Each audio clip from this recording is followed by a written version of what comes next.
جنا، ملت ہے جسم جان ہے محمد علی جنا، محمد علی جنا۔ السلام علیکم ناظرین، میں ہوں آپ کی میزبان مونا خان، آج کے بڑے ایکسکلوسیو اسپیشل ایپیسوڈ کے ساتھ۔ آج تمام پاکستانی قوم کے لیے بہت اہم اور خاص دن ہے، کیونکہ آج ہے 25 دسمبر اور بہت بڑا دن ہے۔ ہمارے قائد، ہمارے لیڈر، ہمارے محسن عظیم رہنما قائد اعظم محمد علی جناح رحمۃ اللہ علیہ کی سالگرہ ہے۔ آپ سب کو بہت بہت مبارک ہو۔ ویسے ہم یہ دن کیوں بناتے ہیں؟ ہم سب کو ہی پتہ ہے، ہر سال سیلیبریشن ہوتی ہے، ہم اپنی تاریخ کو یاد رکھتے ہیں، بلکہ ہم سب، ہماری آنے والی نسلیں بھی یاد رکھتی ہیں کہ کس طرح سے یہ ملک جو ہے کتنی محنت سے، کتنی ہمارے جو بر صغیر کے مسلمانوں نے قائد اعظم محمد علی جناح کی لیڈرشپ میں کتنی محنت و مشقت سے یہ ملک حاصل کیا ہے۔ اس کی قدر و قیمت کو ہم اس کو بہترین طریقے سے جانتے ہیں، اور اس کے ساتھ ساتھ کیونکہ آج کرسچن کمیونٹی کی ہے کرسمس، ہم انہیں بھی مبارکباد دیتے ہیں، اور اس کا کریڈٹ بھی ہمارے قائد اعظم محمد علی جناح رحمۃ اللہ علیہ کو جاتا ہے، کیونکہ انہوں نے دو قومی نظریے پہ یہ ملک تو حاصل کیا، لیکن اس کے ساتھ ساتھ اقلیت کے جو رائٹس تھے ان پہ بہت زیادہ ہمیشہ امپورٹنس بھی دی۔ اور آج ہم جو امپلیمنٹیشن دیکھتے ہیں کہ جس طرح سے جتنے بھی دیگر مذاہب کے جو لوگ ہیں بالکل آزادی کے ساتھ اپنی تقریبات، ایونٹس اور ساری چیزیں کرتے ہیں، یہ بھی جو ہے ہمارے قائد اعظم محمد علی جناح نے ان کی کوششوں سے یہ بھی ہم ایک اچھا ماحول اپنے ملک پاکستان میں دیکھتے ہیں۔ اور کیونکہ آج جس طرح سے میں نے کہا کہ سیلیبریشن کا دن ہے، اور اسی سیلیبریشن کو ہم سیلیبریٹ کرنے کے لیے اسپیشلی اپنے مہمانوں کو دعوت دی ہے اسٹوڈیو میں۔ ہم چاہیں گے کہ میں ان کا انٹروڈکشن بھی کرا دوں، کافی سینئر اور لیجنڈری لوگ یہاں موجود ہیں، تو میں آج خوش بھی بہت ہوں اس لحاظ سے کہ اسی توسط سے ہمیں ان سے موقع بھی مل رہا ہے ملاقات کا۔ تو میں تعارف کرواتی چلوں، ہمارے ساتھ محمد علی شیخ صاحب ہیں جو کہ ایجوکیشنسٹ ہیں، اور یہ سابق وی سی ہیں سندھ مدرسۃ الاسلام یونیورسٹی کے۔ سر میں آپ کو ویلکم کروں گی، اور ساتھ ہمارے بڑے ہی سینئر، موسٹ سینئر، جو کہ farmer M D Quaid Azam academy کے بھی رہ چکے ہیں، اور نو ڈاؤٹ یہ کسی تعارف کے محتاج بھی نہیں ہیں، آپ نے ان کے ڈرامے بھی دیکھے، رائٹر ہیں، شاعر ہیں، اور ان کی جتنی زندگی، قائد اعظم محمد علی جناح کی زندگی پہ جتنی ریسرچ کی ہے، اس پہ کتابیں لکھی ہیں، یہ ہمارے لیے آج بڑے آنر کی بات ہے کہ اپنا قیمتی ٹائم نکال کے ہمارے ساتھ موجود ہیں۔ خواجہ رضی حیدر صاحب ہمارے ساتھ موجود ہیں، اور ساتھ ہی ایک بڑی ینگ سی جرنلسٹ ہیں جن کو نہ صرف نیشنل بلکہ انٹرنیشنل میڈیا کے لیے بھی کام کرتی ہیں، اور ہمیں آج جو ہے ہماری یوتھ کی نمائندگی کریں گی۔ تو ہمارے ساتھ موجود ہے نورین شمس صاحبہ، اور ساتھ ہمارے ساتھ ہیں پرنسپل جو کہ ایس ایم لاء کالج کے پرنسپل ہیں فرید احمد دایو صاحب۔ تو ہم اپنے تمام مہمانوں کو ویلکم کرتے ہیں۔ السلام علیکم سر۔ وعلیکم السلام۔ اچھا سر، پہلی بات تو یہ مجھے خوشی اس بات کی ہے، اتنا اہم دن اور اتنے اہم مہمان اور اتنا اہم ٹاپک، کیا کہنا چاہیں گے شیخ صاحب آپ؟ سب سے پہلے تو آپ کو اور پوری قوم کو مبارکباد قائد اعظم کی سالگرہ کی، اور کرسچن کمیونٹی کو کرسمس کی۔ میں یہ سمجھتا ہوں کہ جیسے آپ فرما رہی تھیں کہ یہ دن ہم اس لیے مناتے ہیں کہ یہ ایک طرح سے خود احتسابی کے بھی دن ہوتے ہیں، کہ ہم اپنا دیکھیں کنڈکٹ ہمارا کیا رہا ہے، ہم نے ان قائدین کی جو تعلیمات تھیں، ان کے جو افکار تھے، انہوں نے جو ہمارے لیے گولز متعین کیے تھے، اس میں ہم کتنا آگے بڑھے ہیں، کہاں ہم پیچھے رہ گئے ہیں، تو یہ ہمیں یہ موقع بھی دیتے ہیں، اور ساتھ میں ہم ان کو خراج عقیدت بھی پیش کرتے ہیں۔ تو اس حوالے سے یہ دن ہمارے لیے بہت ہی اہم دن ہوتے ہیں، اور پی ٹی وی کا ہمیشہ یہ بہت اچھا رہا ہے شیوا کے دنوں کو بڑی خوبصورتی کے ساتھ مناتے ہیں۔ بہت زبردست بات کی خواجہ صاحب۔ سر بہت شکریہ آپ کے، ابھی یہ جب بات ہو رہی تھی کہ جناح سے جو آپ نے ڈرامہ لکھا تھا وہ ہم سب نے دیکھا، کیونکہ یہ وہ ڈرامے تھے جس کی وجہ سے ہم دوبارہ اپنی ہسٹری کو، کیونکہ عام طور پہ ہم یہی ہوتا ہے کہ ہم اپنی تاریخ سے ہمیشہ بہت دور ہوتے جا رہے ہیں، اور آپ جیسے رائٹر موجود ہیں جو اس طرح کی ہسٹری پہ جنہوں نے لکھا، اور ہم جو ہے اس سے کنیکٹ ہوتے ہیں۔ آپ اس بارے میں کیا کہنا چاہیں گے کہ ہماری تاریخ کتنی امپورٹنٹ ہے ہم سب کے لیے؟ آپ کی بات کو اصل میں قائد اعظم کے یہ قول سے آگے بڑھا دیتا ہوں۔ قائد اعظم نے ایک دفعہ پشاور یونیورسٹی میں طلباء سے خطاب کرتے ہوئے کہا تھا کہ اپنی تاریخ کا مطالعہ کریں اور اس کا فہم پیدا کریں، کیونکہ اسی صورت میں آپ پر عظمت کے نئے دروازے کھلیں گے۔ تو یقینی طور پر تاریخ کا مطالعہ کرنے کے لیے ہر شخص نے، جتنے بھی ہمارے دانشور تھے اور لوگ تھے، رہنما تھے، انہوں نے یہی بات کہی کہ تاریخ کا زیادہ سے زیادہ مطالعہ کریں اور یہ حقیقت بھی ہے، جب آپ تاریخ کا مطالعہ کرتے ہیں تو آپ کا ماضی جو ہے آپ کے حال سے جڑ جاتا ہے، اور آپ کا حال پھر آپ کے مستقبل کو آگے لے جاتا ہے. تو اس لیے ضرورت اس بات کی ہے کہ زیادہ سے زیادہ ہم تحریک پاکستان، قیام پاکستان کی جو جد و جہد تھی اس کو ہائی لائٹ کریں، تاکہ نئی نسل جو ہے ہماری وہ اس سے واقف ہو سکے. اور یہی اسی صورت سے ہم ان کے دلوں میں جذبہ حب الوطنی بھی پیدا کر سکتے ہیں. جی کیا کہنا چاہیں گی آپ نورین؟ بہت بہت شکریہ مونا، آپ نے اپنے پروگرام میں مدعو کیا، اور اتنی بھاری میں سمجھتی ہوں کہ ایک ذمہ داری ہے کہ آپ اتنے لیجنڈری جو ہیں ان کے ساتھ میں یہ شیئر کر رہی ہوں اسٹیج کو، اور آپ نے نئی نسل کی بات کی ہے.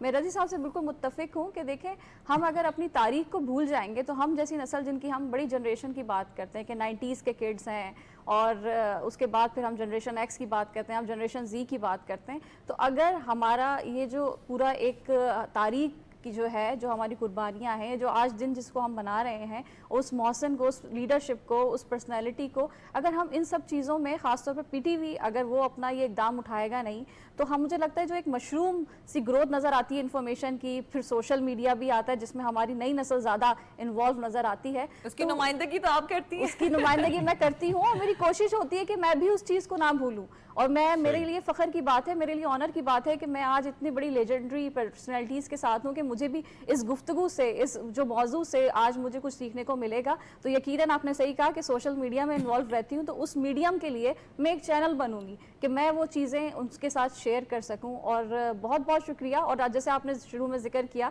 راضی صاحب کا یہ جو لکھا ہوا ڈرامہ تھا جناح سے قائد تک سفر، جو ہر 25 دسمبر میں پی ٹی وی میں ضرور دیکھتی ہوں، اور اس دفعہ بھی بالکل میرے خیال سے یہ چل رہا ہے، تو میرے لیے یہ بڑی ایک فین والی ایک کیفیت ہے کہ جو آج میں ان کے ساتھ بیٹھی ہوں، اور انہوں نے ہمیں اتنی اچھی سیکھ دی، اتنی اچھی اس میں سے ہمیں وہ لیسنز ملے کہ آج بھی وہ ایک دم ہمارے ذہنوں میں جو ہیں ایک دم تازہ ہو جاتی ہیں، وہ یاد ہے.